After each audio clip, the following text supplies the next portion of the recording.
My sister Tammy had stayed, she was married to Rick. Marilyn flat out told her, you need to cut your family off completely. We're dead to her. We are not to call her ever again. And you could hear Marilyn in the background, like, you need to tell them. You need to tell them, never call. Wow. Yeah, do not contact me. I want nothing to, it was very direct, very firm. And it was devastating. We're rolling. We're just kicking this off. What is this podcast about, Charity? John Robert Stevens. The Living Word. The Walk. Hargrave Family Ministries. Let's expand out into things that matter. Let's get it out. Let's get the story told. More time travel, more splits and witches and yogis and stuff. I just want my voice to be heard, but I on my terms type of thing now, because I've been silenced so much, through this whole thing. It's actually kind of healing, coming back around and really digging in deep. And traumatic at times. We try and balance all of that. You're going to watch as two former cult members try to de-dumbify themselves by doing a podcast about the cult that they were involved in their entire life. Thought it was a church, turned out it was a cult. Oh, there's a good tagline. That's what it is. That's it. Oops, I'm in a cult. We got Kristy here on the Oops, I'm in a Cult podcast. Kristy, you were a part of the lawsuits that just wrapped up that were targeting the Living Word and the various entities and all of that. And so we want to talk about just all the things. I mean, a lot of it's going to be that, and a lot of it's going to be the extensive history and experiences that you had in the Living Word. Kristy, up to you. But last time what we started with was Shalom's Facebook post. And oh, that's right. Yeah, in 2018, when Shalom's letters came out and the Facebook post, where were you in life and how distant were you from the cult? And I was very distant from the cult. I was living out in Nevada and just kind of enjoying life, enjoying spending some time with my mom. And she called me, and she kept calling me, and she finally got through to me. But anyways, she told me that she had sent me a link on Facebook that a girl named Shalom had came forward, and Rick and Scott had molested her too. And she said, you really, really need to read this letter. So, because how long had you been out of the church at this point? I left when I was 14. 14. So I mean, and now I'm going to be 54 this year. So yeah, so that's been a long time. When you got that call, what feelings came through for you? I was fucking pissed. I was so pissed. I was so mad. Why? Well, there was a letter that my mom had written to Gary and Marilyn and the Purples. We'll talk about that a little bit at some point, but mainly to Gary and Marilyn. I think that their names were on there, but we knew the inside deal or whatever. My brother Rob had told my mom that Rick and Scott had molested me. And this is Rick Holbrook and Scott McDonald. Rick Holbrook and Scott McDonald. And so anyways, a letter got sent. And that's the letter you guys have talked about in previous podcasts. I'm the 8-year-old that had that letter sent, And that letter was sent to Gary and Marilyn when you were still a little girl, right? Or you were a young... I was 14. I was 14. I was 13, 14. I may not have turned 14 yet. And what was their response to that letter, Gary and Marilyn's response? I don't know. I think it was just Rick that called my mom. I mean, that's what my memory serves me. And my mom was downstairs in the kitchen. She ironing clothes, and she was on the phone with Rick, and I was coming down the stairs, and she my mom later told my dad the story. I couldn't hear Rick on the other line, but what he said is that I could go to jail for this. Please don't call the cop. He was begging and pleading with her to, and so, she said, good. I hope you do go to fucking jail. Yeah. So this was all years ago that this happened, that she had written this letter. She had told, kind of outed everybody. And then Rick begged her not to do that because of, consequences. And so you're now years later hearing that there were other letters written and Shalom had posted these letters publicly. So I want to get to that. Like what was going through your head at the time? Obviously you're remembering this stuff. Yeah. But what did you start doing then in 2018? So after that, and I had, started, I'm like, this should have ended with me. I'm on a fucking mission now. I'd love to reach out and talk to Shalom. What can I do? I got on the forums, was reading stuff, reached out to some people, and found out that there was actually, Zalkin Law Firm had picked up the case and watched it, and also had meanwhile been talking with Lindsay Gallagher throughout this process. I shared my story with her. And Lindsay is a former member and an attorney. Yes. People who don't know. Yes. And I had no idea who Lindsay Gallagher was before this. So they seem like, just from reading the depositions and everything, they seem like they were really awesome to work with. And Lindsay, of course. Yes. Lindsay was amazing. We couldn't have done this without them. Honestly, the whole team, Danny, Talis, Erwin, Lindsay, and there's so many more, dealing with secretaries and paralegals and all that stuff. I mean, they were amazing. There's times that like literally you're just like, what is going on? Because you don't hear anything for a really, really long time. And so, it gets frustrated, but they did an amazing job, I think, with all of us. I mean, as far as just the whole team, being there on, nights that you're just not doing well, mainly Lindsay. Lindsay took a lot of my crazy phone calls, late at night, too many drinks, just whatever, just literally just trying to get through this whole thing. But I mean, the support, I don't think we could have had a better outcome for this. I'm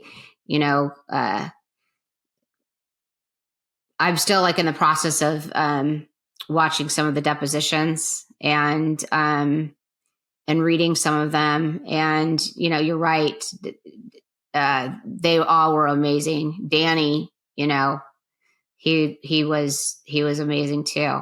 Like they really took the time to learn the lingo, exactly, what they came in and lived it.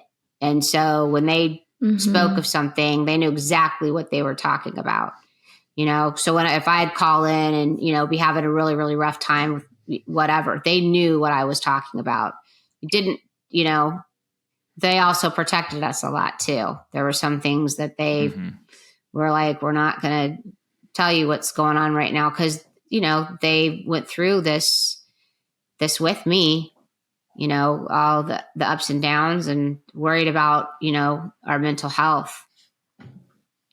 That was my own experience of them just really loving and took this very seriously caring. And absolutely 100%. So I could not have done this without Zalkin. So you saw the Zalkin Law Firm press release with all this, and that's when you reached out? Well, yeah. And I kind of knew that this stuff was going to be happening just because I had, I wasn't in it, but like I had, heard, like I knew to watch it and, all that stuff. So I was following very closely. But anyways, so I knew that I possibly had something that could kind of like explain our history. I knew a lot. I was willing to be a witness. I was willing to do whatever. And so I went downstairs, out of the basement and packed up a bunch of journals and schoolwork and report cards and everything else I could, and threw them in a box and sent them off to Zulkin. Wanted to help anybody the way that I could. So initially you weren't necessarily planning on joining as a plaintiff. You were just wanting to help out. I had reached out to the law firm, letting them know that I would be interested in, going forward with a case, if that would help. And so Zulkin then returned my call, reached back out to me, and that was the plan. So, that's how it all pretty much came together. I'm curious, why? So, what back in the day when Gary and Marilyn received that letter and then nothing was done, why wasn't anything done? And is that why you severed ties with the church? No, I severed ties because my mom realized that we were in a cult. After John died, when John Stevens passed away, I was pretty much full-time. I mean, I was full-time up at the Blick's house and kind of stay in places. Staying with my sister, Tammy, who was married to Rick at the time. That was Rick's first wife, right? Yeah. Mm-hmm. And my mom came up there one night, and Gary and Marilyn had named their kingdom marriage and had done all this shit. And my mom came up there and she goes, "You are coming home with me." And I didn't want to. I wanted to stay there. And she said, "You don't have a choice. You can no longer live up here. You're in a cult. I raised my kids in a cult. So let's go. Get your bags packed, whatever you need to do." Mm-hmm. And fortunately, my brother Robbie, I was like, "Well, what about Rob? He's not 18 yet." So he's got to leave too. So he did. He had to leave till he turned 18. So did he go back after that? Mm-hmm. He did. With a recording studio, Yeah. I mean, it's what he started building his big dreams with, recording. Can you kind of walk us through the getting involved in the church and when you were brought in and kind of where you lived and the experiences that you had? Sure. So I was born and raised in the Living Word Church. My parents, I think, started going in the, I want to say 60s. So they started going to Southgate Grace Chapel there. And I mean, pretty much all my memories is growing up in the church. That's we were very much involved, as far as going to 7 services a week and Wednesdays, 3 services in the evening, whatever. It was absolutely insane. My parents were very involved. My dad went by Brother Pfeifer. And my mom, she had 5 kids. So we were just super involved. I remember going to church and things like that. Once Tammy married Rick, so that was in 78. I had just turned 8 years old. Those more we were super, I remember now, we were super involved. We were involved, but that's when a lot of my memories kind of start going, because we were really around. Yeah, we were really around. I watched that studio be built. I remember being a kid and smelling all the different wood and the cork and all that kind of stuff. So, and that studio, just for that studio is not just that studio. That's the name of Rick's studio he built. That's the actual name, that studio. Yeah. Yeah. That's interesting. So you watched all that. You were kind of front row seat for a lot of this kind of stuff in the transition of 70s into the 80s. Yeah, absolutely. Yeah. Riding in the van with John. And what's the van? What do you mean by that? Well, John had Well, he used to have like a big blue car, I think is what the color was. And he had a driver and take him on service. And then they got a van conversion so they could sit back there and have some cocktails, eat John's favorite fruit, which was grapefruit with salt on it. Learn how to eat grapefruit with salt on it. It's actually pretty good. You really? Yeah, it's actually pretty good. Yeah. So, yeah, but he liked to do that. And yeah, and they'd have their cocktails. Yeah. In between church services. So the van took him from one service to another, and John would make his rounds, you know, he'd decide, go to Anaheim in the morning or go do the Valley Church, you know, whatever he decided to do. But usually he would come down to Anaheim first, and then they'd get in the van. So you're saying that you rode along on these trips? Oh, yeah. When did that start? I want to say like I was 8. I was, you know, I may have done it when I was like 7, just before the wedding, but probably around 8. You know, it was more like after John and Martha divorced, because Marilyn would be in the van. So I think there was already stuff going on there. Yeah. What kind of stuff going on? Well, John and Marilyn were having an affair. So, you know, I mean, Martha and John had divorced, or hadn't divorced yet when, you know, things were, So. Was that pretty widely known in that inner circle that John and Marilyn were having an affair? Yeah. I mean, it was pretty widely known that they were having an affair. I mean, there was a lot of things like inside that the walls of the Kling house, which was John Stevens' house. And even in the Livingward building, but more so behind those walls of John's house, it was a whole other, you know, there's a whole other thing going on there. What do you mean? Well, I mean, it's like, just, you know, like just a different world from what was going on in church and like what the congregation would see. Oh, absolutely. You know, absolutely. Just kind of like the congregation was bringing him money, wealth, and, you know, being known as John Stevens. You know, I mean, at the time as a kid, you know, I was looking at him and I was like, you know, John Stevens.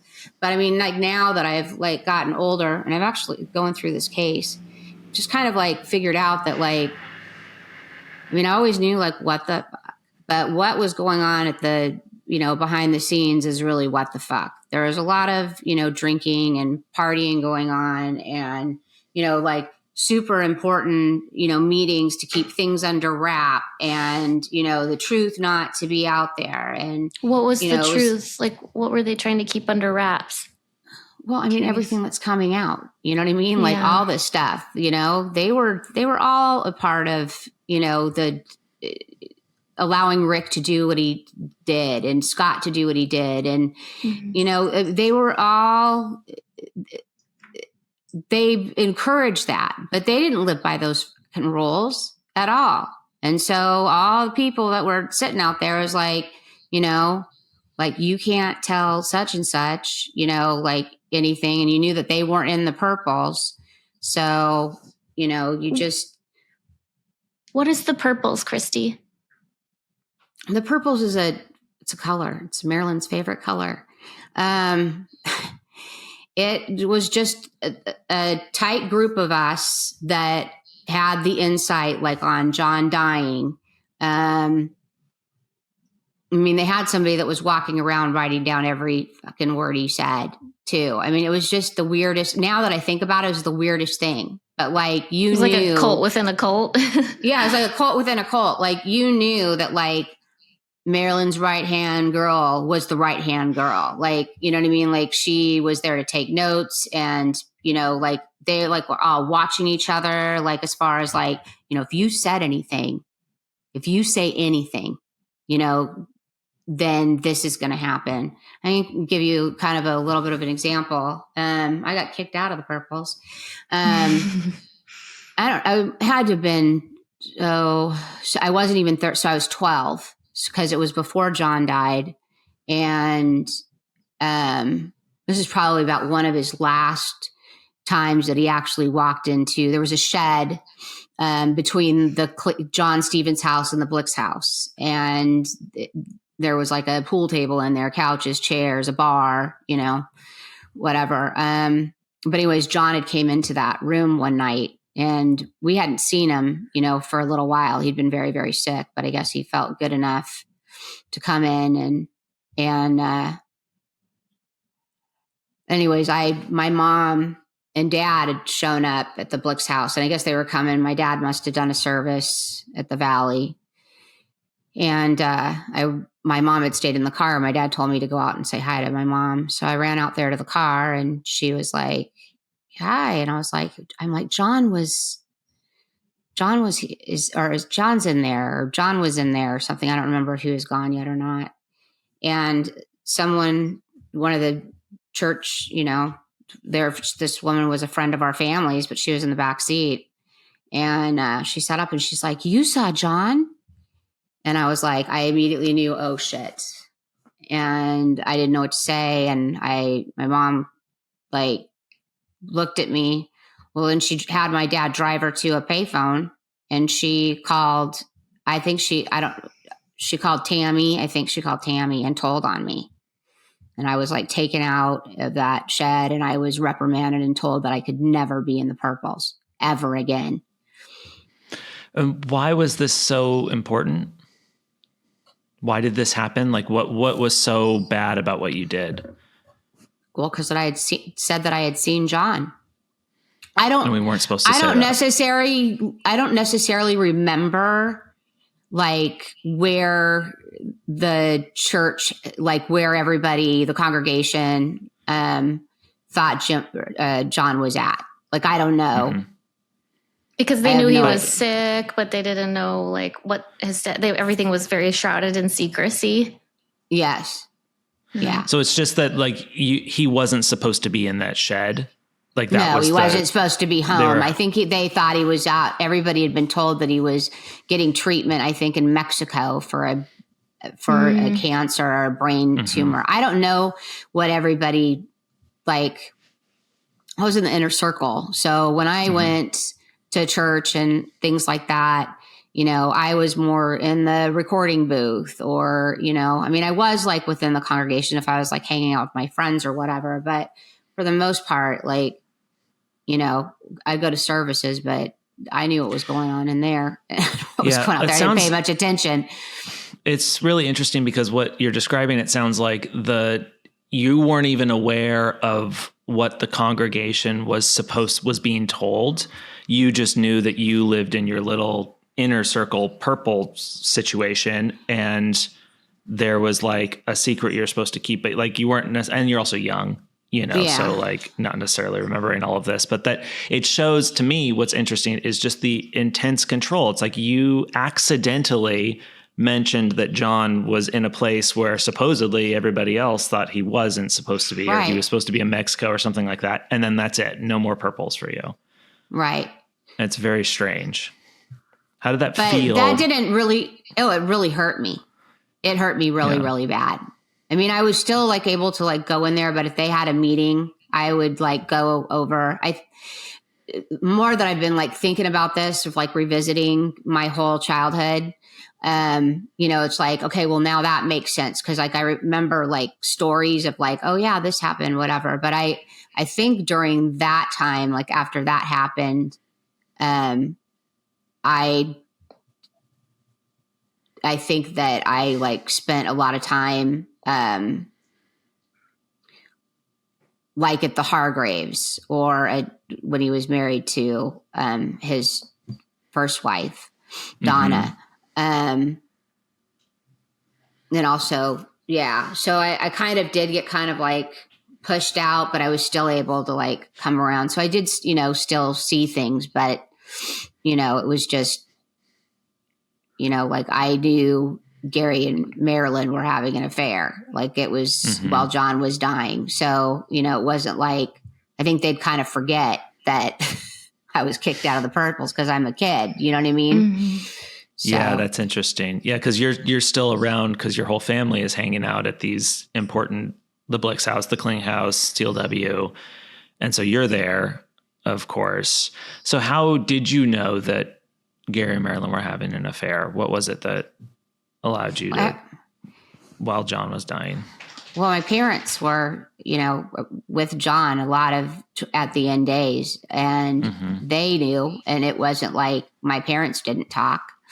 My dad was pretty much also an open book. So for the most part, so yeah, I mean, and as a kid, I don't know if it ever crossed my mind, like, do they have something going on? But, it was just within the Kling house. So they weren't out flaunting it around in the, services or whatever. The general public church. Yeah. Right. Or go, I'm sure maybe they went out to dinner or whatever, but I don't think they went like alone or whatever. No. Yeah. Well, that's the story that they tried to tell later, was that, they fell in love after John died when they were taking over the church together. This kind of innocent story, which from multiple accounts, that we've heard, that's not the case at all. No. It started long before John died. Talking about Gary and Marilyn, that, like their marriage was blessed by John, all those kinds of things. And John hated Gary. He wanted, like he did not like him. He thought he was a freaking idiot. Yeah, he did not. John got that right, at least. Very much so. What I want to know a little bit, Kristy, is you're saying that, how do you, okay, dogs are excited. You're saying, how do you know that John thought he was an idiot? Did you hear John ever say something? Was it just something you got from like your parents? And where are you getting that from? Oh, I mean, you just could tell by the way he like looked at him when he talked. And, John was very animated. So, and when he would look at people, you could just tell, that Gary would walk in the room and, whatever. And I know that, like, I know he knew that Gary and Marilyn were having an affair in the bedroom next door to his room that he was dying in. So, he knew he was that you're explaining John is dying in one room, and then next door to that room, Gary and Marilyn were having an affair. Yeah. I mean, everybody knew it that was inside that house, like knew. Wow. It also makes it, pretty unbelievable, Gary and Marilyn's account that John on his deathbed commissioned Gary to take over the mantle of the word and Marilyn to do what that doesn't even make sense. Gary wasn't even in the fucking room. He was never in the room. I mean, if he went in, I don't know that for sure, but no. From your memory, Yeah, no, from what Gary was not in that room. My parents were. What is your take on all of that then? I mean, Gary and Marilyn took over.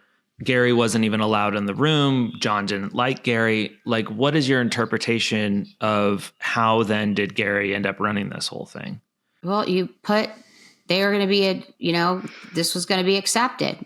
Marilyn got what Marilyn wanted for the most part. I mean, she was beautiful. And she wanted Gary, she didn't.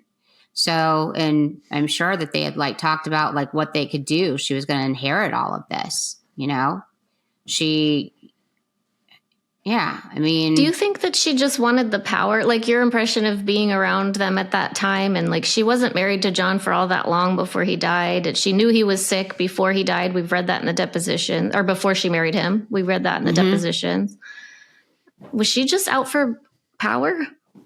Oh, I think so. 100%. I mean, I think she liked that control. I mean, once she got in there with John, you really started seeing like how evil, she could really be. Do you have any examples of that? How so? Yeah. Do you have an Well, example? I mean, most people know Marilyn as far as like, her sweet little, and her little voice, and very, very enticing, and she's beautiful. But like, I mean, she's a horrible person. She was a horrible person. She had people going and leaving rotten meat on people. Like if somebody like wasn't doing what they were supposed to, or they betrayed them in any way, she like literally had them take rotten meat and put it on their freaking doorsteps. Kidding?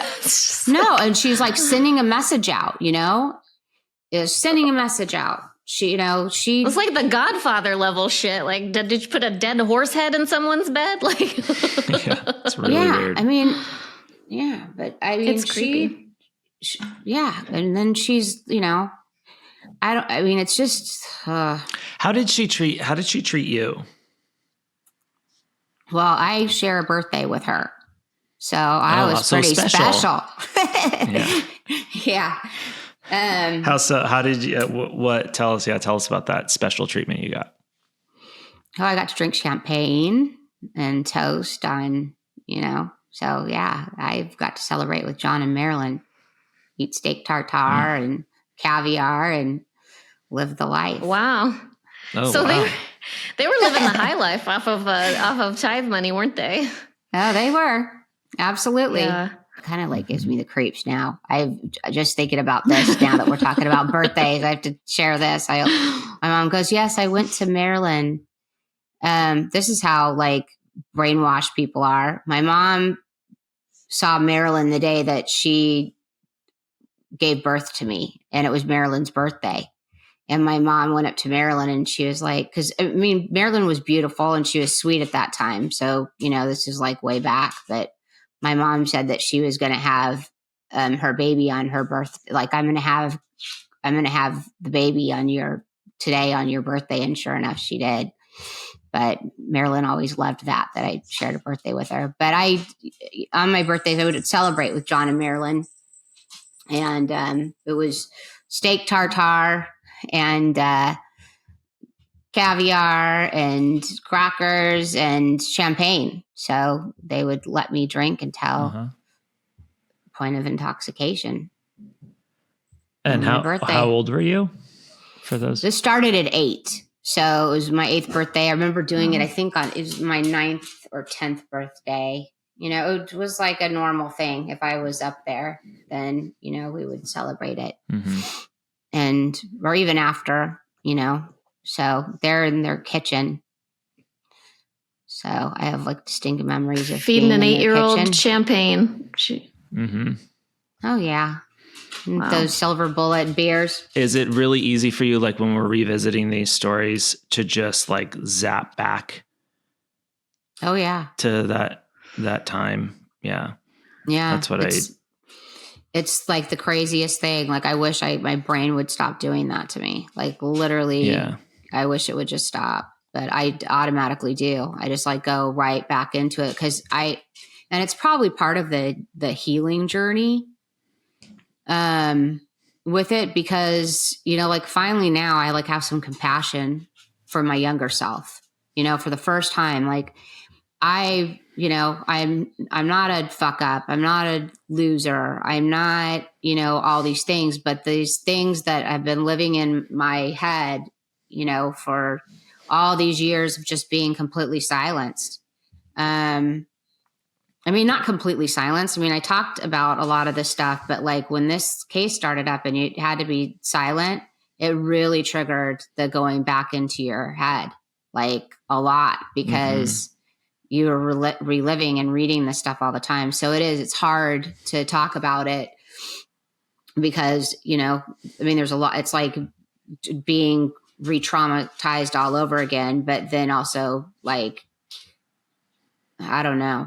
But that you have to like comfort yourself. I don't know if that like makes sense of what I'm saying. Like I'm like, so well, yeah, it does. What do you mean by comfort yourself? Like what? I just have to like that? when my brain goes to those back places, I have to like know to tell myself that like you don't have to, you can go back there. You can go as far as you want to go. You can enter that room. You can, that person can come in, or this is it. Like I'm not crossing that threshold, like I'm not. Yeah. So, but it's really, really hard. Did you have any idea when, you read those letters, 2018 is happening, you're seeing all of this, you're getting involved with like the forms, like you said, and then eventually the lawsuits. Did you have any idea of like what laid ahead in terms of like, the next 5 years of like working on this lawsuit? No idea. No clue whatsoever. I mean, I was hoping that, that letter coming out and, I'm like, they're going to go to prison. Like they need to go to prison. They are all scumbags and what they've done, why did you think why did you think go to that prison? They were scumbags and needed to go to prison? Yeah. Well, because so I grew up in the John Stevens era, and, John started this shit show with all these people. And, I know at like the end of John's life that he really saw what the hell he created. Like, he was, having people violently intercessions, like in just crowds of people, just violent intercessions. Those happen in Shiloh. I don't know if either one of you had experienced a violent intercession, but, he knew that what this was big, and I think he also knew that he had created a monster in Marilyn. John had a will, and I've read some of the depositions that have like kind of confirmed some things that like I was so little that I knew these things. Like I knew John's will had been changed and it had been forged. And really, how did you know that? Well, because because it was like, it was known like by my parent, like people knew about it. And I just knew, like I've always known that, like that, like it's something that like I would tell people, having conversations. Yeah, I grew up in a cult, yeah, I did some really, really weird things when the leader died. Like they even had somebody come in and, changed and forged as well. So it's just, I just knew, like I knew. Yeah, but you can't, that's a really big claim. It is a huge claim. If you can piece, yeah. So what can you piece together to explain that a little bit, how you knew that? Like you said, your parents kind of mentioned it maybe. No, they it was always like when we left the church, my dad actually called Martha, not Martha Stevens. I don't think she was still alive, but or maybe she was. But her daughter, Martha, came to my dad's funeral. And she got up and told a story about, how she, really loved my dad, and that she was so thankful that my dad had, called her and had told her that, told her some really special things. Like that he really did love his children. And, it's just some of the things that because my dad was by John's side when he, till the end, pretty much. And so him and John had a lot of conversations, so that's just kind of like, like when we left, like my mom really was very, very vocal about, really what was going on within the Purples. Like, she didn't shy away from talking about it. She was done with the secrets and done with Gary and Marilyn and, that whole thing, So, I mean, this whole so crazy to me, thinking of like where it was when I left and like hearing stories of now, like what happened after, I left, and, I know how this, I wasn't there when John started it, but, like just being in that inner circle and then like knowing, but just being absolutely just like, what happened, So, as far as in like going to prison, I knew about, them embezzling money and drugs and, gold coins, silver, jewels, just things like that. Like I just, as a kid, I just sat back and, was just watch these people bring, things to John's house and, have it take it down to the basement, and have it locked up or whatever. It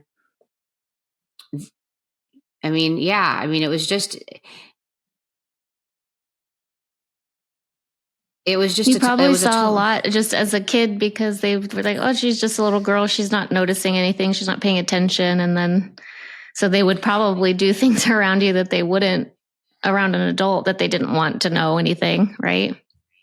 Right. Exactly. Well, and like I think about things now and I'm like, okay, this is freaking crazy. I'm like, why did I always like feel like such a big girl? Like I was more of an adult, at this like age where I should be like totally innocent and free and, playing at the park and playing with my friends. I did do that stuff too, but then the stuff that like I witnessed. How do you think this whole world has affected you as an actual adult?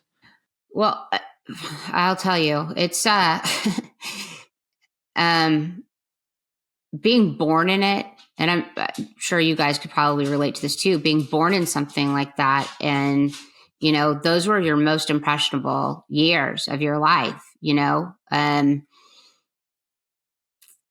and it's like relationships with people, like, trying to think of like,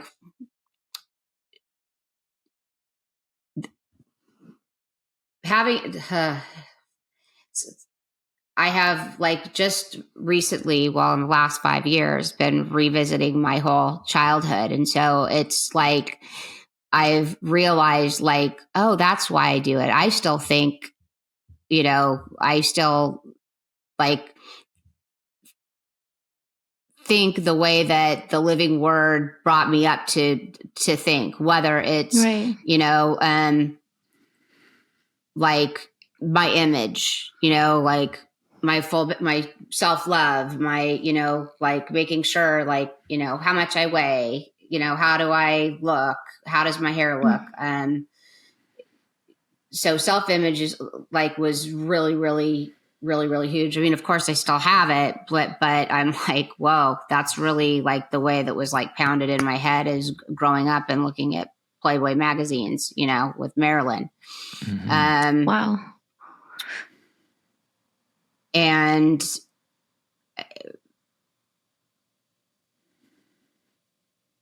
it's like, I don't, like I was such a free spirit, like kid growing up, like just free spirited,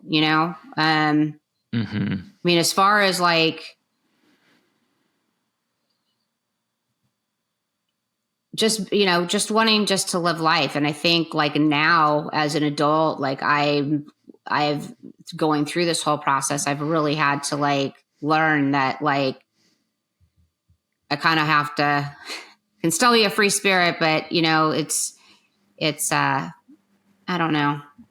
It's kind of like a hard question. Cause there's just so many things that I just recently went through that, it's like literally that going through this case and going through the trauma of everything. It's kind of like, I still, like, I try not to like go back to, like back to that time, of, Mm-hmm. but it's definitely, it's, life has not been easy, life has not been easy my whole life. I've really, really struggled with a lot of, depression and anxiety and, not really realizing that, like a lot of my ways of dealing with things was like trauma responses, and then being in relationships where, I'm trauma bonded to this person that's, literally, hurt me, and just, it really did a number. It really did a number on, I want to say for all of us, but I don't want to speak for everyone, but it's really done a number on all of us to, like who to trust, who, how people like, being judged and being shunned, like in the living word was like such a huge thing. Like I'll never forget. There was a time that, John had passed away. So I think it was like 1984. And, we were out of the church, and my sister Tammy had stayed, she was married to Rick. So she was still, in the purples. She was still in the church. And, but like we would call her like on her birthday, and, and it was like, you could tell like she was like hesitantly like getting on the phone. Like Marilyn flat out told her, you need to cut your family off completely. You break those bonds, So, it was Christmas. And so we had opened up our Christmas presents, and we were like all really excited. And we called, Tammy, and Tammy got on the phone, and she said that we all needed to get on the phone. So here I am, 14 years old. My mom and my dad, I think my brother, my little sister, and we're on the phone, and she tells us that, we're dead to her.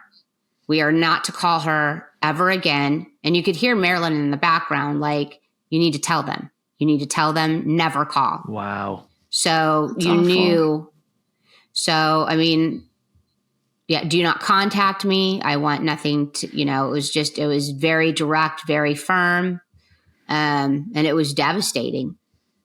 It was absolutely devastating. And so, that's affected me, my whole life, and like, worry about that, like happening again. You don't want people to just, say that you're Leave dead you. to them. Yeah. Yeah. That's abandonment through and through. Abandonment. Yeah. So, so I've always had abandonment issues. Like, so. Yeah, that's very, got the perfectionism. Do you ever struggle with that? It's like the idea of that if I'm not perfect, if I do one thing wrong, I'm going to be rejected. I'm going to be ostracized. Absolutely. Absolutely. Yeah. And like constantly defending myself, like constantly feeling like I'm on the defense, like, so, it really, it really did, a number, Yeah. I think going through the love and acceptance was always conditional. Yes, very conditional. If you're, not doing what I say and what I do, then, I don't, shame on you, type of thing. So, well, and on top of that, what you went through with, the molestation and everything, like that's, that has its own repercussions on self-esteem and self-worth and everything. So it's just like compounded with this culture of like, if you don't do things the way that we say, you're out. And it's just a kind of a double whammy, Right. Right. Yeah. How is that? Do you feel like doing the lawsuit in some ways has been a gift in that it's been grueling, I know, over the last 5 years, but did it help you to see some of these patterns in your life and these ways of feeling and thinking about yourself? Yeah. Going through this lawsuit was, basically 5 years of super intense therapy. I mean, just super intense therapy. Every single emotion that you could ever imagine to come out came out.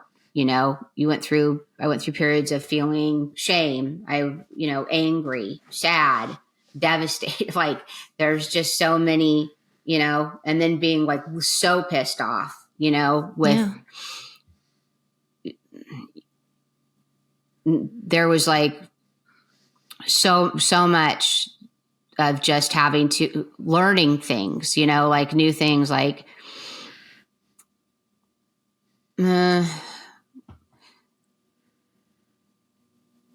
like learning what happened to other people. You know what I mean? Like what actually happened to other people, like reading things, like what we would get, from the law office of, hundreds and hundreds of pages of stuff, whether it's reading depositions, rereading your deposition and, having to go back and revisit all of that stuff. And so, it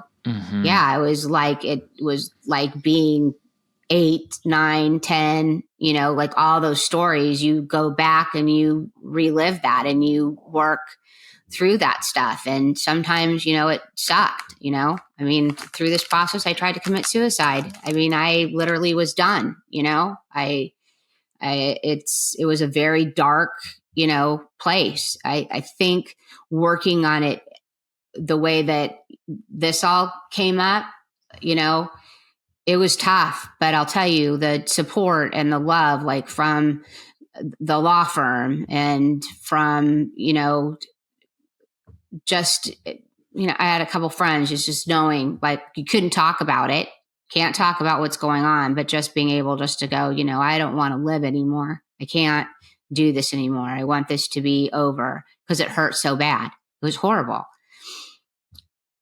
And, and then you have like other sides where, you get where through this process where you're like, I'm finally, like I'm doing really, really good. Things are great. Things are quiet right now with the case because this went on for so long. And then all of a sudden it was be like, hey, we got more stuff. We need you to read this. We need you to sign it. We need to, and then you're like going back through and it's like, you're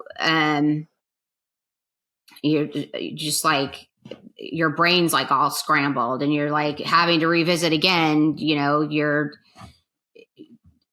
an instant or, like when it all happened, just you're right back in that moment. Sorry, I'm getting a little triggered. But yeah,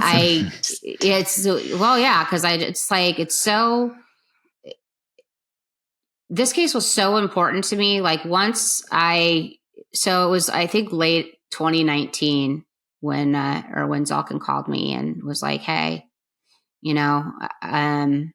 statute's been lifted in the state of California. Would you like to become this lawsuit, and it's always been my main goal. I'm like, let's get these fuckers and let's get them in prison, and so that statute being the one that, that California like opened up for the temporary ability to go back and like file a new lawsuit for something that had happened 20 or 30 years before. Yeah, I think right. So, like there was a new law that they passed and I forget all the numbers and Lindsay has told them to me a bunch of times, but the new statute that like allowed this, you and Shalom both were able to file because of this statute that they passed. Right. Yeah. And when they called you and told you that, were you ready to go or did it take some time to think about?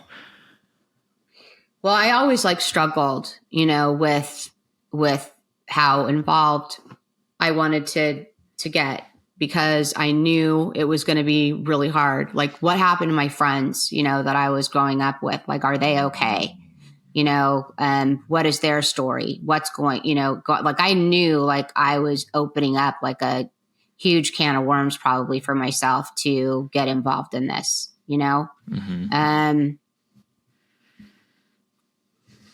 Yeah, I knew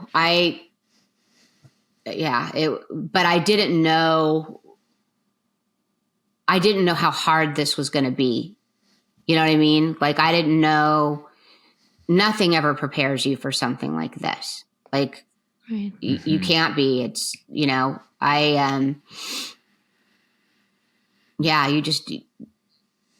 you're basically making yourself so vulnerable, you know, you're so vulnerable, and you're sharing things that you're basically sharing your whole life, you know, like your whole everything. And so going through this process, you know, you're pretty much like forced to face your shit, face the shit that was given to you. And, you know, I think with completing this law firm, you know, or this lawsuit is like literally like, you know what? It's not my shit. It's your shit. And I'm so glad that so many people know what you fucking people have done to so many people. And it's horrible. It's horrible. It's awful. It's the saddest thing to me. I have trouble like watching some of the podcasts because these people's stories, I mean, it just absolutely, you know, I sit there and I just bawl, and I'm just like, what the heck happened? How did this get to this? You know, I still, you know, finding out through depositions of really what took place when the letter my mom wrote was talked about, you know, back there by John's pool, you know, and I can see them all now, you know, just the way that they're doing it, just laughing at it and whatever, you know, yeah, it scared the shit out of Rick. Nothing happened to him. So then this is what he does. Like what the, you know, and how come this wasn't stopped? You know, that's why I came forward. I wanted this to fucking stop. I was done. Yeah. They have no business being around children or leading people in any way. They're horrible people. And they thought that they were so, go ahead. Sorry. That they thought they were untouchable. The pool. Yeah. The pool story, just for context. Yeah. Yeah. The deposition. Because we did read that in the deposition materials too, like what came out from someone else's depo, how they had responded to your letter, your mom's letter behind the scenes. Yeah. Yeah. You want me to tell the story about? Well, we could have Charity, if you could just summarize it really quick of what was in there. Just what we read in the really deposition quick, was that basically the letter, they were sitting like Gary and Marilyn sitting around the jacuzzi talking about this letter and laughing about it. This letter where your mom is exposing that Rick had sexually abused you from the ages of 8 to 13, and they're making fun of it. Did I summarize that properly? Yeah. Yeah. Yeah. How did that feel to read that? You know, part of me was like, okay, well, that sounds about right, you assholes. And then the other part of me, of course, was like, yeah, you guys are just a bunch of assholes. Like, I knew them so well that like none of this, I mean, the abuse definitely, and like how far like it got in like fully into the schools and to, you know, hundreds of children. And it wasn't just Rick and Scott, that there was, you know, like what the people, like seriously. How it had gone that far and that for that long unchecked. Yeah. And I think that that's been like the biggest thing that's like just absolutely pissed me off and has like broken my heart, because it's like, you know, going back to, you know, I grew up in that shit too, from birth until I was 14. I've always, you know, let's lay the foundation. Okay. I get the way of thinking, but this going on this long, like, you know what I mean? Like none of this like ever being taken seriously. Yeah.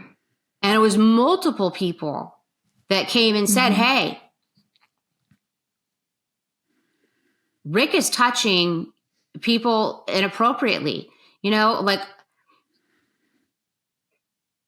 I saw all of this shit go on at the Living Word building of Rick, you know, inappropriately not only touching myself, but other people, like, that's kind of weird. Like, oh yeah, he's got a thing for Shannon.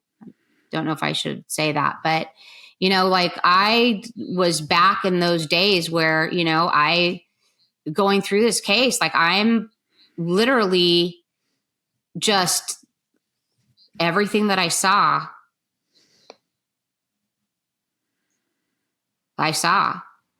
You were validated. And I was validated, and now I have a voice, I have a voice. Oh, that's powerful.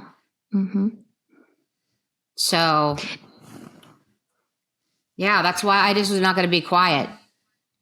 Yeah. And then did it feel empowering? Just the knowledge that so many other people could corroborate your memories, and like that this stuff was going on, that this wasn't you or just your imagination or whatever, because I know that some of us really did that to ourselves. Like, oh, it must have just been me, and that's just my experience. And like to find out that everybody else was going through it too. It's like, okay, that's healing in and of itself, right? To just know that you weren't. Yeah. I wasn't alone. You weren't crazy. Yeah. You weren't alone. You weren't. Yeah. Well, and then the other thing too is that I definitely did not want Shalom to have to walk through this by herself. Mm-hmm. I felt like, I was going to do this with her. We had a similar story, similar upbringing, all those things. And, what she did was so fucking brave, blows my mind, and so did you know put her together. Before? Did you know Shalom before? So we've like talked about this, and I'm pretty sure I probably have like hung out with her. So she's 5 years younger than me, but I think that I had possibly like we crossed paths probably up at the Bakersfield church and maybe in the Valley. I'm sure I played with her at some point, type thing, but I didn't know her. I knew nothing of her. So yeah. I just find that so interesting. Yeah. So what was it like for you? You're saying like once the lawsuit started, this was like the first time that you had gone back and like reanalyzed with other people what you had experienced. Had you kind of like bottled it up and kind of pushed it away until this? Or what was that? Was that the first time that you kind of revisited it?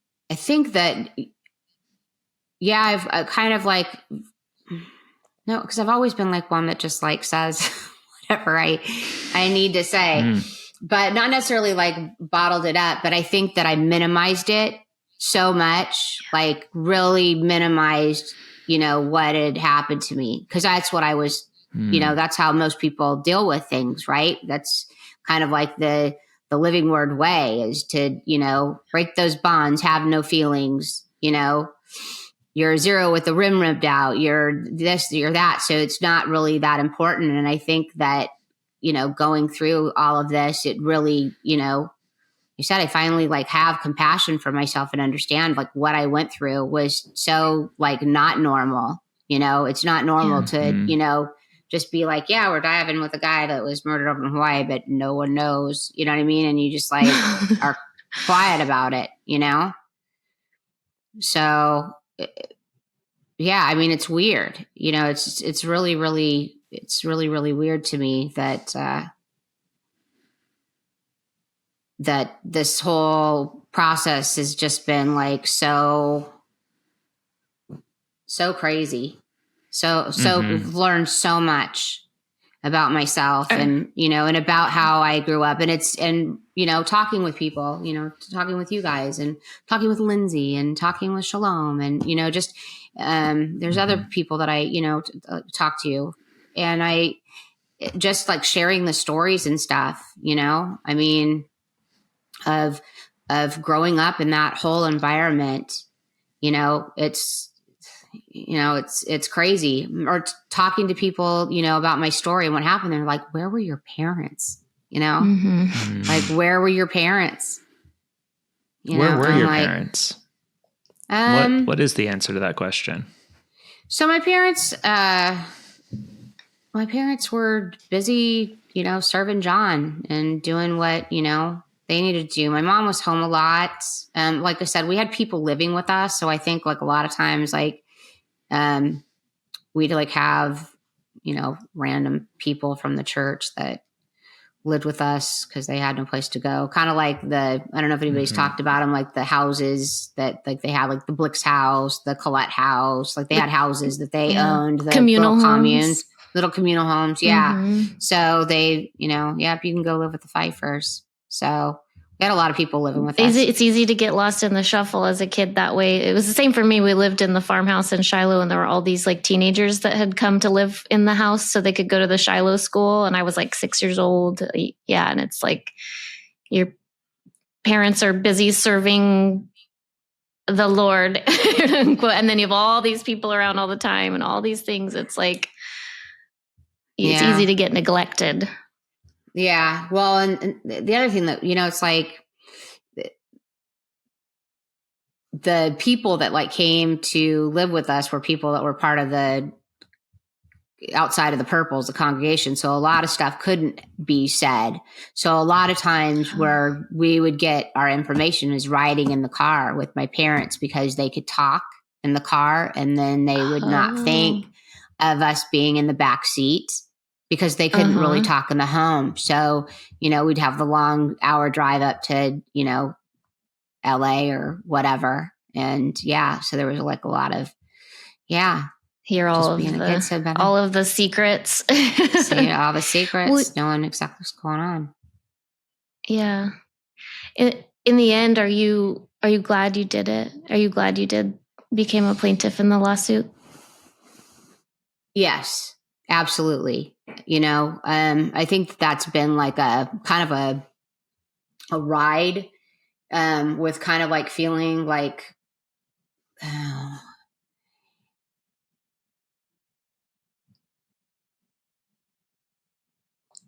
like, I don't like, I don't want to say this wrong, but like, at first it was like when this whole thing was over, when we found out that like, it's over, you guys are done. You don't have to, and it was like kind of like a sigh of relief, but it was like still like, I felt like I'm not done yet. I still want them to go to prison, I'm not done kind of a feeling. But yes, I am, definitely, I just want my voice to be heard, but I like on my terms type of thing now, because I've been silenced so much, through this whole thing. So, I've been silenced and, I don't have to be silent anymore, but I definitely want to be able to do all of this like on my terms, you know what I mean? And, I am glad that I did this lawsuit. I'm glad that I was able to, help in some way, if my story helps other people too, I want people to know that you're not alone, you're not alone and it's okay to talk, I'm not scared of these fucking people, like at all. Like I'm not scared of Gary. I'm not scared of Rick. I'm not scared of any of these people, I'm not, but I was at first because I knew what they were capable, like I knew, the story about Tim and, it made me nervous. But look, I'm still standing and, I'm good. And do you feel like the intimidation and the fear that they projected like was just a show, really? Like that they don't actually have any real strength? It's just this vibe they put out, and it's part of being a good cult leader, right? Oh, to just totally intimidate people into submission, and when they don't have any real power. They're fucking idiots. Yeah. Well, and Gary and Marilyn had to figure out real quickly, like, what the fuck are we going to do with all these people? We've got all this money. We've got, all this. We've got a show to put on, we got to, we've got to do this, You know, people think that they were over there praying and all this crap. Yeah, no, they were talking horrible about people, horrible about each other, weren't lifting each other. It was not a loving environment, you know? Mm-hmm. You're talking about people's bodies and comparing women's bodies, you know, looking at Playboy magazines and being like, yeah, have you seen such and such, you know? Mm-hmm. Who is doing that? It's just all the purples, you know, the people that were in the purples. The you know, it was like it was a Marilyn. It was a Marilyn. I think Marilyn and John kind of like started that kind of thing where they, you know, brought out the Playboy magazines and whatever, and we're checking out women's bodies and just kind of, that's what was going on behind the scenes. You know what I mean? Mm-hmm. Like behind, like this is what was going on. It wasn't like, you know, they were looking for, you know, places to, you know, be John being glorified, you know, in some way, some fashion, and doing big things, you know, when it came to, you know, feasts and, you know, all that kind of stuff. You know, they basically were all a bunch of fucking drunks. I mean, that's exactly what they were. They were a bunch of fucking drunks. Absolutely, they were. You know, John was such a raging alcoholic. He'd come to the Anaheim church, and I knew like where to get the vodka from the van to put it into there's a bottle of vodka, and I'd pour, I think they probably brought it in from the van or whatever, but I would fill up his gold pitcher, and, you know, so it looked like he was drinking water. So I mean, at a very, very young age, I knew that he was like drinking vodka.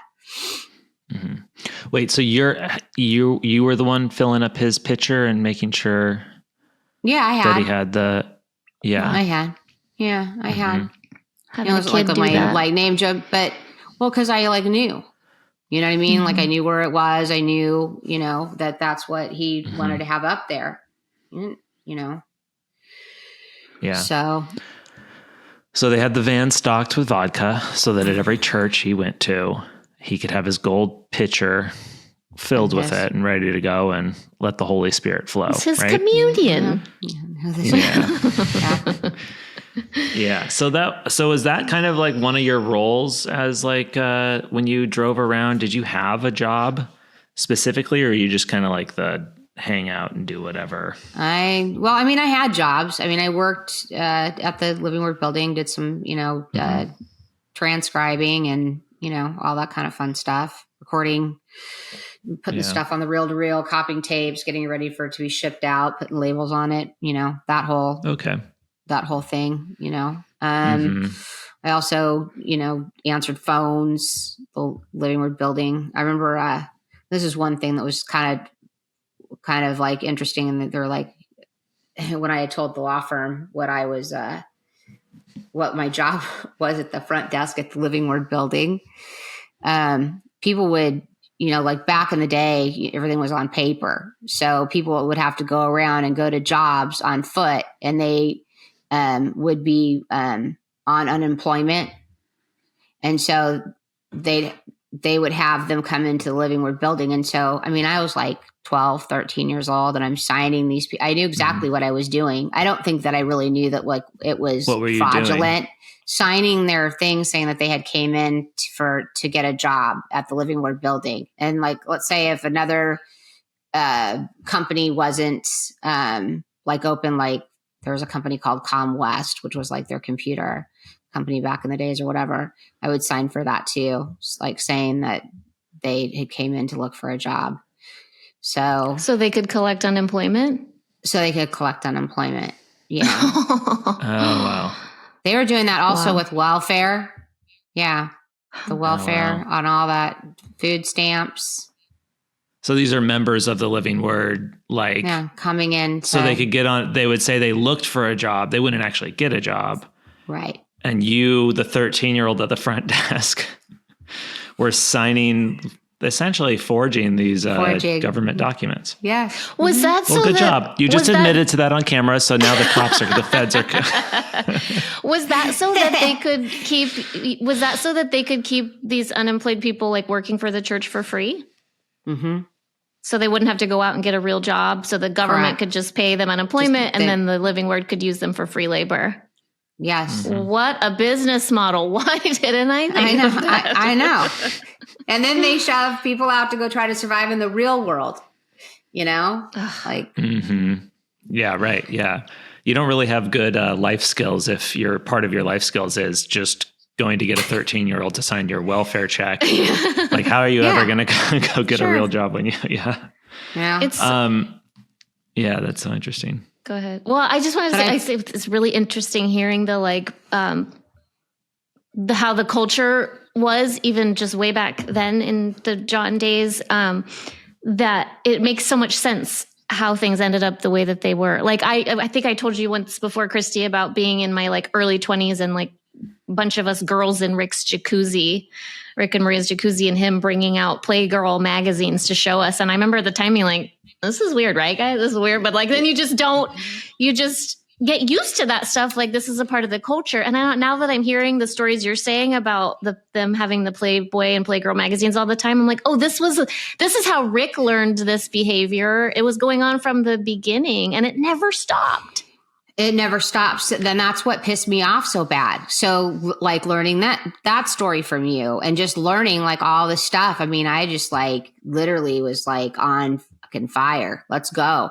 Let's take these fuckers out. Like I just was literally could not believe, because it's like, it kind of like, here you go. And then finding out, that went on. And that fueled your fire because you were like, enough is enough. Yeah. Yeah. Enough. Yeah. And I've, I mean, and going through this process has not been easy, like as far as like, just things that, like your whole world, basically becomes turbulent, and you're not prepared for any of that. You're not prepared for it at all. There's a lot of emotions that you go through, doing this. I'm like, I'm really hoping that there's, more kids will come forward, more people will come forward, and, let's put these people where they belong and behind bars. And because you're not alone. It's been going on for a long, long time, and it's time for it to stop. They should not have schools. They should not have churches. They should not have anything to do with any children whatsoever. Yeah. And also, with, I think about the people that are still, like following John's word and, holding on to all of that. And, and I personally like know like how much, I loved him and how important he was to me. But I also now like know like we're talking like the validation, all the stories that like I like have shared, like all been validated now that yes, this is the truth. You're right. It was like, that was not normal. That was completely disgusting. You grew up around a bunch of pornography and pedophiles and narcissistic alcoholics, and you were also at times starting to drink at 8 years old is not like that. Like we were talking about birthdays with Marilyn and Gary, I mean, I was served, champagne until I was intoxicated, That's problematic for a number of reasons. I mean, one that comes to mind is like you get a child intoxicated and take advantage of them. Like that's the most nefarious version. The other is that it's just like you can easily get a kid addicted to alcohol if you start them off at that young of an age. It's horrible. Yeah. Well, I don't think that they really, gave a shit. They just wanted to be fun, be the chosen ones. Everybody think, whatever. And, I remember one of the last conversations I had with John Stevens. It was out in his backyard, kind of off the back door. So it wasn't like by the pool, but he was sitting in a lounge chair and he was talking to Paul Seward and me. And he told us that we were like the next kids of the next generation, that we didn't have to listen to our parents, and that we were the chosen ones and we will be going to the kingdom of God. And, and just being like, wow, like holding on to like every word that John said, that we were going to be able to do, all of this. Mm-hmm. And, I think now I'm like, yeah, how far would that, if I left the church and started acting like that I'm the chosen one when I left and had to go live out in the real world, Mm-hmm. You get beat up. So probably. Yeah. Probably. It definitely messes with you, that messaging. I think that was kind of a general messaging that they had all the time, was like, we are the special ones. We are the chosen ones. And absolutely. And preparing people for something and making us the special kind of thing that does screw with you, because it's, especially since it's so false, it makes you feel like you're not a part of, we won't be a part of this age. We won't be a part of this world, kind right. of thing. Mm-hmm. Yeah. Yeah. And I think that, Marilyn did a really good job at that, as far as like the center circle of the purples of people that were in there. She did a really good job of keeping that, like keeping the women and the men, like mainly the women, because she liked to have control over the women. But like keeping them in check, keeping them in fear. Like she really, really loved that power, and then also like having the secrets that went on, like that whole other, side of it. And like, and making sure that like the people that were beneath them, but in the purples, that they were constantly in check. You know what I mean? Like I said, like you better not say anything type of thing. Yeah. So yeah. Do you think you want to talk about your relationship with John? Everything about who he was to you and your experiences as well. Yeah, we can do that. Try to keep it together. You don't have to. You can fall apart. It's totally fine. Yeah. Yeah, I know. So like I've said before, I was very super like close to John Stevens. Like he was a Papa John to a lot of people. He liked to be called that. But to me, that was my dad. I had my dad, but what John said was, that was it, like being told that I'm a child of, that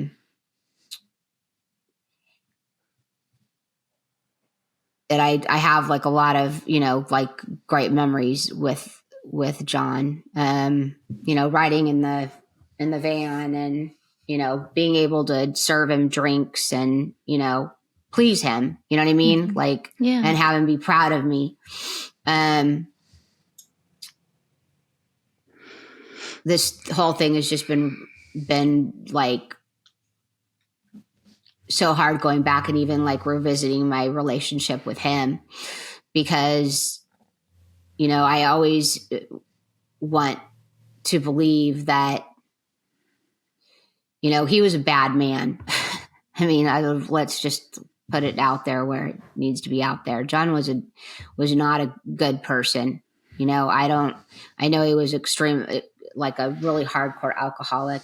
I know that there were times of him that, I do believe that he had some sense of him of knowing the difference between right and wrong.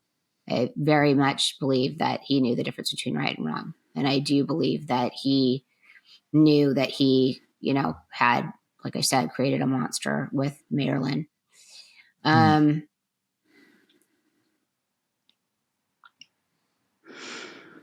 have like, there was also, there was the drunk side to John, like the total, like, which was a lot because he drank a lot. So he was drunk quite a bit.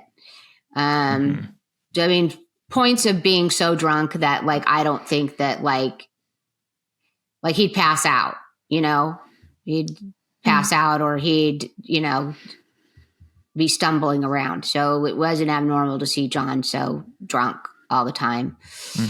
But I was like,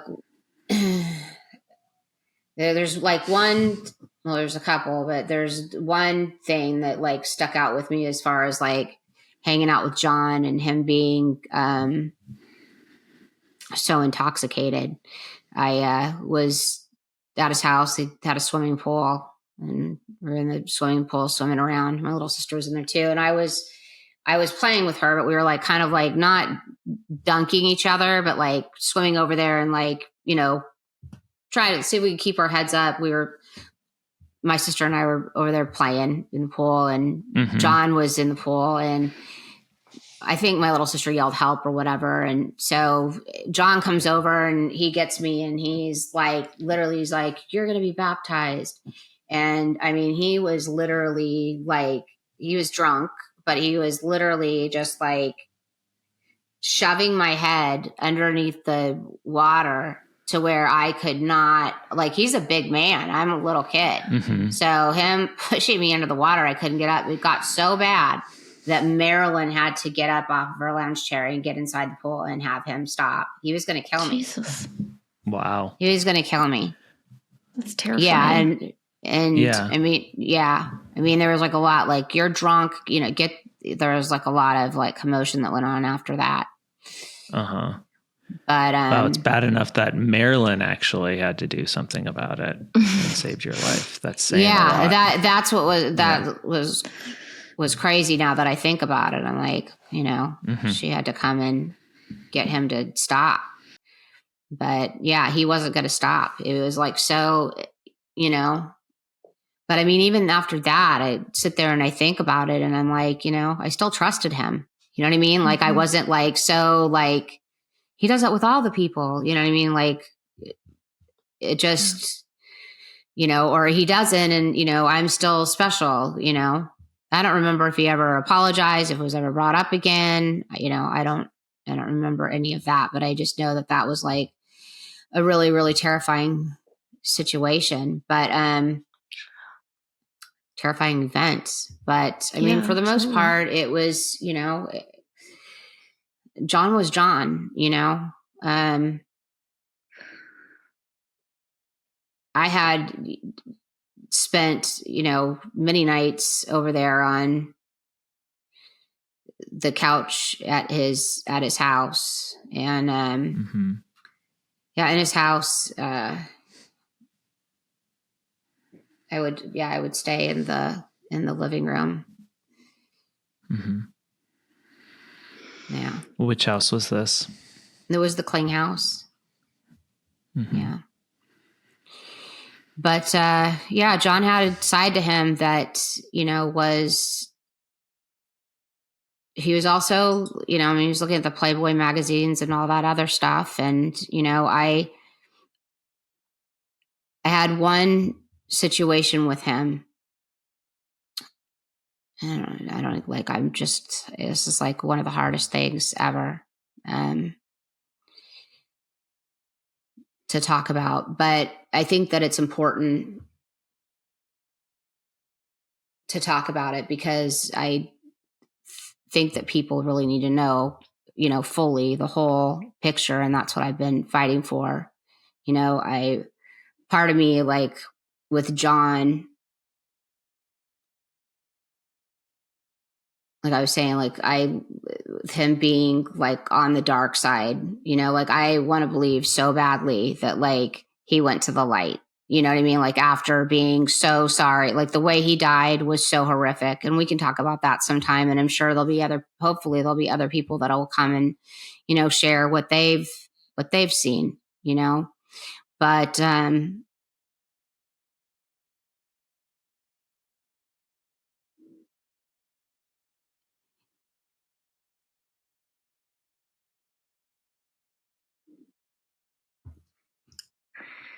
John one night had came into the living room where I was sleeping, and he was very intoxicated. I could hear him kind of like sloshing down the hallway. And anyways, John came and laid on top of me and started touching me and asked me if I had had a period yet, and that he wanted to give me a child of his own, so I would be carrying that child. But I had not had a period yet. So he got up, and I don't know if that's why he got up and went back down to his room. So, and I always like have held on to that because I've felt like so special, like so special that, you know, I was the chosen one, you know, I was the chosen one, or I could have been, you know. It makes sense.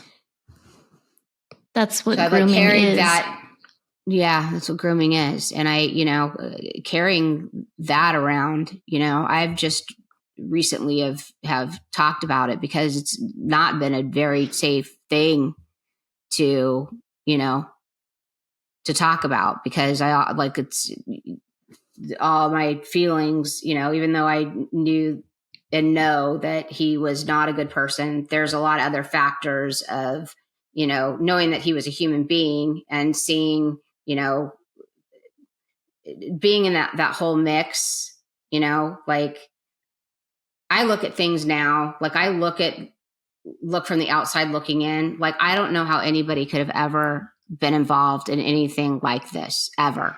You know what I mean? And I see the brainwashing and the, you know, I see it all now more than I ever saw it before. And I think with the going through the, you know, this whole case has, you know, taught me that, yeah, it's their shit, it's not mine. And so you are free to speak and you can say things and it's okay. And you're going to be okay sharing those things because it's a really, like I said, you've got all these different emotions of, you know, of growing up and just feeling like you weren't ever good enough. I don't know if that really makes sense. You're just not good enough. It does. You're not good enough. Sense. You're not good enough. And so this journey has really like taught me that I am good enough. And it is, you know,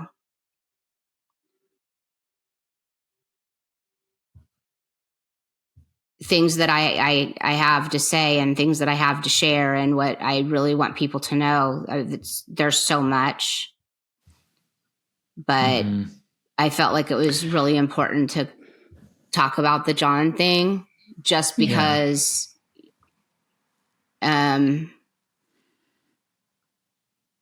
it's a scary thing. The truth. I want people to know the truth.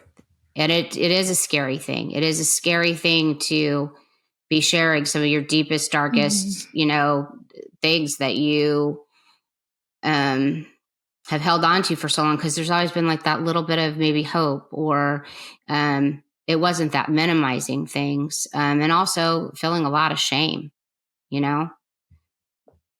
Why did you? Go ahead, Jerry. Feeling shame? Yeah. Why did I say? It's okay. Yeah. I know. I understand. I understand, but it's like, I know. I just can only thinking about how people revered him so much, and then to be put in that position where, and it makes total sense. Like, he made you feel special and you were the chosen. And is that where the shame comes? Is that you felt that makes sense. But you shouldn't feel shame. You know, but I did, and I have, and I've, you know, not done a very good job of, you know, I mean, I haven't done a very good job of taking care of myself, you know, you know. But you're doing it now in this whole process. I am.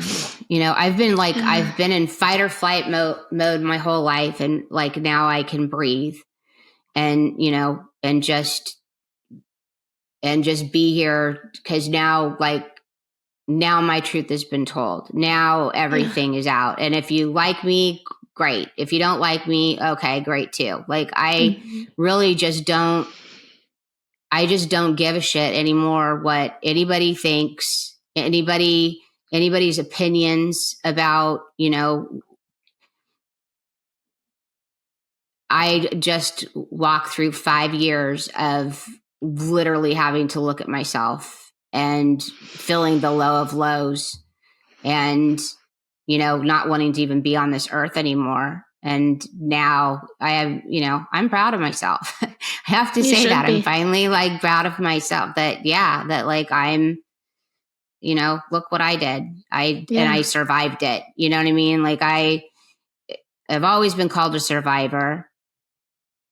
You've survived so much in your life, that's a whole other 10 episodes of this stuff. Like everything that I've gone through in my life, I've been through a lot of crap and it all makes sense now of why I had to go through all this shit to learn what I've learned about myself and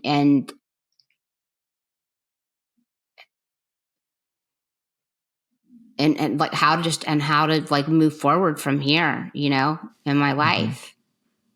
Yeah. I have a question kind of on that, the feeling of shame and trying to understand how to feel with all of this. You at one point held John Robert Stevens, to a certain, in reverence. There's a lot of people that still do, based off of what he said, his status as the apostle and the words that he said. After your experience with him, after processing it and all of this, is not just how do you feel about him, but how do you feel about people still hold, where do you put that of people that hold, maybe his word is super special, even if he acted like this, he was a drunkard and he, literally was his behavior towards you, molesting children, that kind of stuff.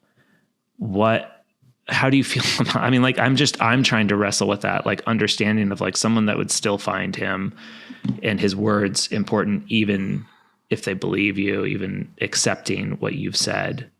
Well, do your homework.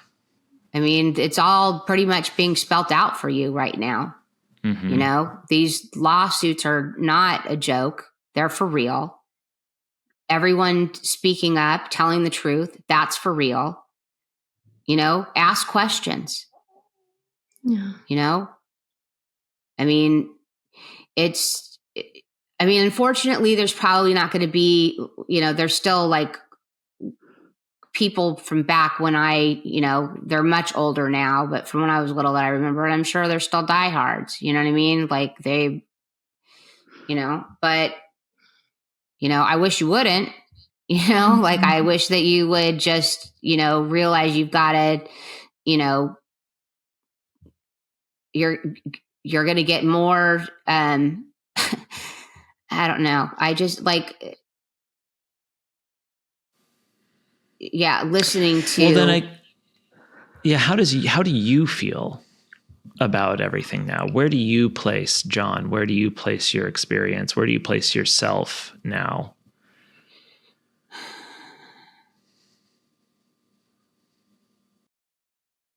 I think I'm mostly, I'm still I'm not done. These people are going to go to prison. I'm not done. I want them to go to prison. The ones that are still standing. There's a lot of people that know stuff, and I think that there's still more to come. There's more people to come forward, Yeah. But as far as I'm relieved because I'm relieved it's over because I needed to get on with my life. It really puts you in a standstill. But I'm so glad that I went on this journey, and it's still not over. It's still not over. The journey's not over. I mean, it's got to deal with this stuff, every day for the most part. Yeah. I mean, really having to learn who I really am, and being like okay with myself is going to, continue to be a challenge, every day. It's just those little things that you can do every day. Just every little step is creating those new patterns of thinking and believing about yourself. It's like, just take it in these whatever little chunks that you need to. Yeah. And over time, it builds up. Yeah. But I know you guys have had to like do the same thing. So, I mean, it's just, I'm sure you guys listening to everyone's stories and it brings up a lot because you guys grew up in it too, and it's horrible what's happened to everybody. I mean, it should have never happened. Should have never, ever happened. And I'm sorry, there's so many times that I sit back and I think, well, if we would have known that, like, this is where I like think like I'm such a big girl. Like if I always thought, well, it ended with me, Rick stopped doing that, at least so I thought. And, but it's like, it didn't stop with me. It didn't stop with me. This got so even more, I don't even know if John would have let things go the way that, everything went once Gary and Marilyn took over. I really don't think that, I don't know, but I think he really started really realizing what he had created. I really do. That's interesting. Why? What makes you say that? What makes you say that part? Just because there's been he repented like to my dad on his deathbed. I mean, he was so sorry. And he was like, well, he wasn't screaming because he couldn't, he didn't have a lot, but he was asking for Martha when he died. Wow. He wanted Martha. Martha is his first wife. Yeah. Wow. He just wanted that to end a his lot. life. Yeah. I mean, that's why my dad talked to his daughter and told her, that he was asking for them at the end of his death, and Marilyn was not going to let any of that happen at all. It's such like, yeah, it happened. It's so disgusting of really what took place and even how he was treated when he was dying. He should have been in a hospital. He needed a blood transfusion. What do you think about? Go ahead. I was just going to say, they were calling around looking for, blood to give him a blood transfusion in his own, Bob Barton was, in his own bedroom. I mean, what people think of who these people are is literally you need to do your homework. I'm telling you that there's nothing glorious, glamorous, anything about their life except for they loved your money.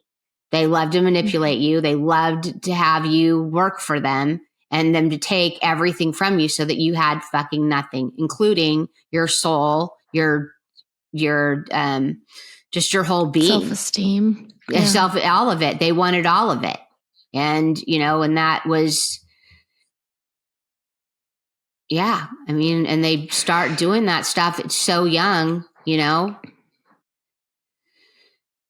What do you feel about, like, what would you say to people that still, after all of this information is out there about these people that are still like, oh, well, the problem was just Marilyn. Oh, well, the problem was just Gary. Oh, well, this, like, they make excuses for John, for all of them. There's no excuse for what any of these. There's no excuse for what any of these people did. There was no excuses. No excuses. Yeah. John was a fraud. He was full of shit. Mm-hmm. What do you think he wanted out of all of it? more than anything. Well, I think that he liked like having like the mega church, you know what I mean? Like being, I think he liked having those followers, But I think when things started really kind of like getting out of hand and him, that being his legacy and him knowing that that's how he's going to die. And then him seeing like all this other shit unfold with Gary and Marilyn and them keeping him, cause he's sick and, keeping him kind of like out of like the purple meetings in the evening because he, was in bed sleeping because he was ill. I'm just saying like he wasn't always in there towards the end. And so it was like Gary and Marilyn put their little, heads together and, figured, hey, we're going to be amazing. Let's take over the church and we're going to be, this is all ours, type of thing. Mm-hmm. Yeah. And,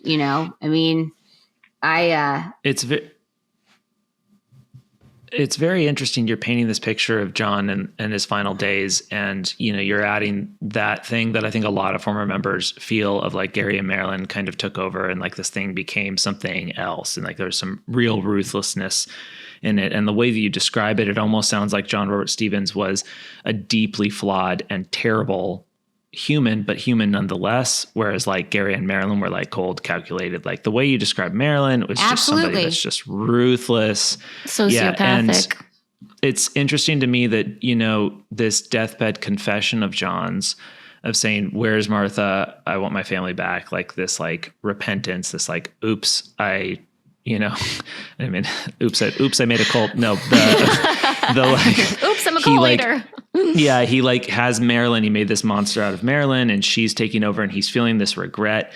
And that to me describes a human, but he made his bed, is what this looks like. I mean, he had his hand in the whole thing. Yes, Gary and Marilyn were able to like come in here and like, take advantage of this man who was dying and sick, and maybe John wanted to dispense. There's a lot of people talk about John's final sermons were about how he's setting us free and all of this stuff.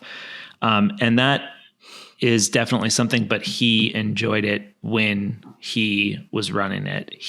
When he was the center of it all, he got to be absolutely the one, you know what I mean? Mm-hmm. So it is interesting. It's very interesting. This behind the scenes stuff that you're sharing with us of like, a man like John was backstabbed and he had his moment of humanity towards the end, whereas we don't see that with Gary and Marilyn. Yeah. And did he have that moment of humanity because he was backstabbed? Because then he is a victim instead of victimizing. Maybe. I don't know.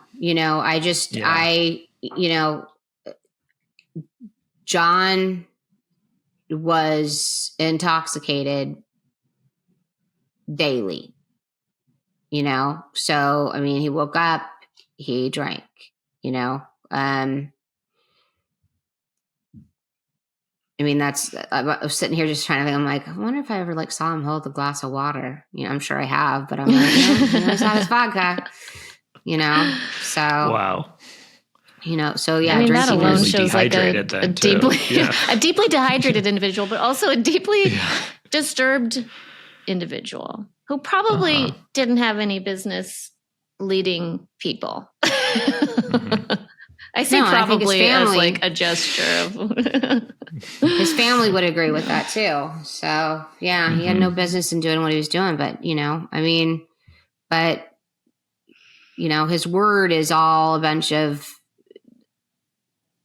bullshit, drunken moments. Oh, look what yeah. Yeah. I mean, yeah. Cue the burp from his sermons. The drunken burp. Yeah. Yeah. Drunken burp. Hey, Kristy. So last question, if that's okay for now. What are you doing? What's going on now? Where are you going next? How are you leaving this behind? And what's the next plan for you? No, I'm just going to keep,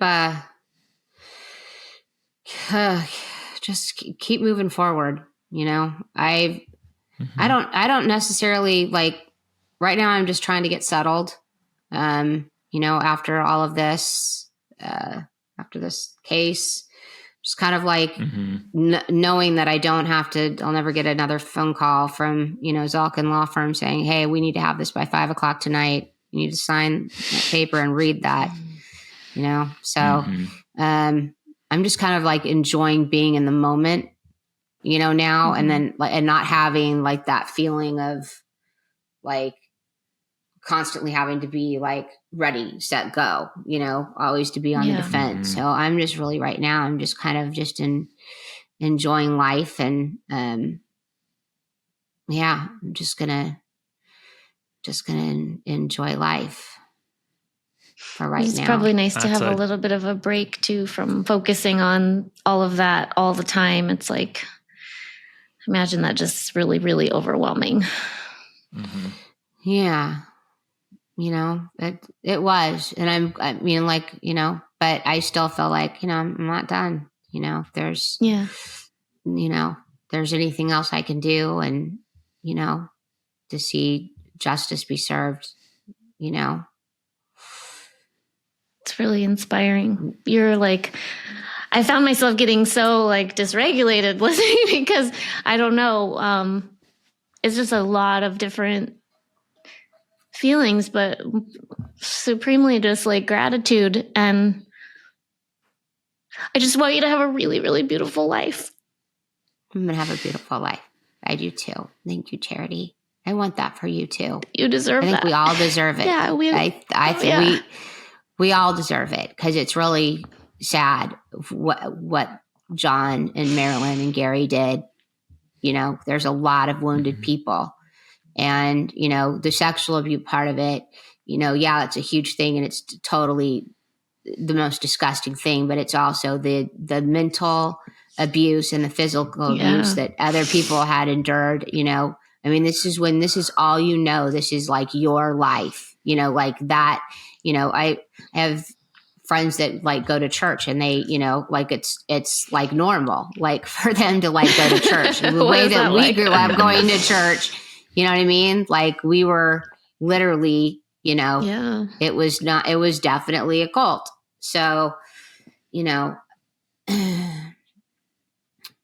don't know. I just wish I could hug all of you. It's like, it's just to me, it's just the saddest thing that it had to get to this point, and I never thought like I would ever be here in my life and have met you guys and, and have really been able to open up and really talk about it and work through it instead of just kind of like trying to get through life and, be like, well, that's okay. I've got a roof over my head. I've got, like settling for the minimum and, and not really seeing my true worth of what, I really do have to offer, life and my kids and, and this case. And, I'm glad that it's over, this part of it. But like I said, I'm very adamant about this. I really, really want to see these people go away.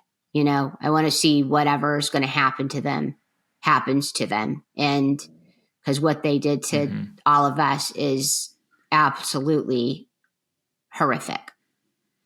I love what you're saying too, because it's like that thing of we can survive. Yes, you're a survivor. You'll always be a survivor, but you want to thrive and to live. And there's this lyric of this song that says, surviving is easy, living is hard. And it is, because it's a daily choice to like not let what happened to you be your whole identity and let it shape your choices. Sure. Like you want to be an advocate. You want to see justice served and all of that. And that's so beautiful, but that's also like a part of you thriving and not just like you said before, you were just kind of going through the motions, right? Just making it through each day. Do you feel like by going through this process that has like empowered you so that you can thrive and really live and not just like make it through? Yeah, I do. I see that there's hope for that. There's hope, in the near future for all of that. And, I struggle with it every day. I have to still, okay, you have to get out of bed. You have to go and take a shower. I still have a lot of days like that where it's, but I have to just keep telling myself, like, I'm okay. I've got this, So, and now you have a community of people that are like, we got your back. Yeah. Well, and I'm so grateful. And it was like, I'm just like, that's the other thing. I'm glad that this case is over because we can now talk about it. Like I really like throughout the whole case, I really wanted to be able to talk about things, it's like, but you couldn't, you had to be quiet for the most part, getting back into a normal, life and being around people or people being able to, say, hey, the case is over, so what happened, and so I can talk about it now. And that's nice, Yeah. It's nice to be able to, talk with my friends and, they watch me suffer. I know it really took a toll on them too, to watch me go through some of my ups and downs and them not like knowing what was really wrong, like where I was at that point, it's like, where were you when, you were here or whatever. And it's like, you just couldn't say, you just say it was all just absolutely horrible. It's horrible, so, but it's gotta be hard, feeling silenced. Yeah. Well, yeah, it kind of reminds you of growing up in the church. Yeah. Yeah, exactly.